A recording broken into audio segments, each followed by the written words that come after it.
राम राम शेतकरी बंधूंनो, मी कराळे DR व आपलं हे कराळे 999 चॅनल मध्ये आपणा सर्वांचं स्वागत आहे। शेतकरी बंधूंनो, आपल्या राज्यामध्ये कडाक्याची थंडीला सुरुवात झालेली आहे व ही थंडी उद्याच्या येणाऱ्या 18 तारखेपर्यंत दिवसा थोडस तापमानामध्ये वाढ वाटेल, उष्णता वाटेल व रात्रीच्या वेळी फार कडाक्याची थंडी आपल्याला जाणवायला लागेल। तेव्हा शेतकरी बंधूंनो, उद्याच्या येणाऱ्या 20 डिसेंबर पासून परत एकदा आपल्या राज्यामध्ये पावसाचं सावट आहे।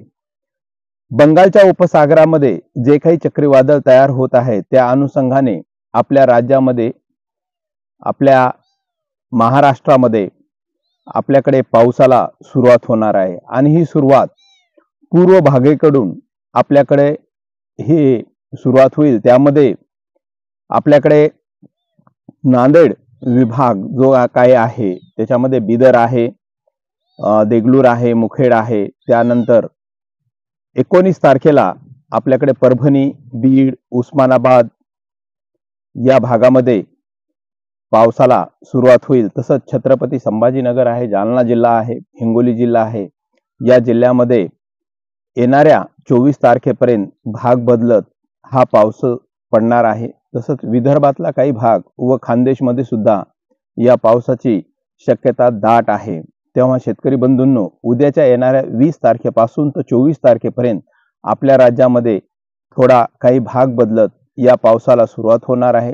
हा पाऊस रब्बीच्या पिकासाठी वरदानच ठरणार आहे। तेव्हा शेतकरी बंधूंनो, वाऱ्याचा वेग हा कमी राहील, परंतु तुरळक प्रमाणामध्ये हा पाऊस आपल्याकडे 20 तारखेपासून 24 तारखेपर्यंत वेगवेगळ्या भागामध्ये, वेगवेगळ्या विभागामध्ये आवर्जून पडणार आहे। तेव्हा शेतकरी बंधूंनो, हा संदेश तुमच्याकडे पोहोचवलेला आहे। हा संदेश इतर शेतकऱ्यांपर्यंत आपणही पोहोचवणार व माझं चॅनल अजूनही सबस्क्राइब केलं नसेल तर सबस्क्राइब करा, कारण पावसाचा अचूक अंदाज देण्यामध्ये हे शेतीला तुम्हाला फायदेमंद राहणार आहे। तेव्हा शेतकरी बंधूंनो, मी आपली रजा घेतो व पुढील व्हिडिओ कुठे आणि किती वाजता पाऊस पडेल या संदर्भामधला गुरुवारचा राहणार आहे। तेव्हा नमस्कार।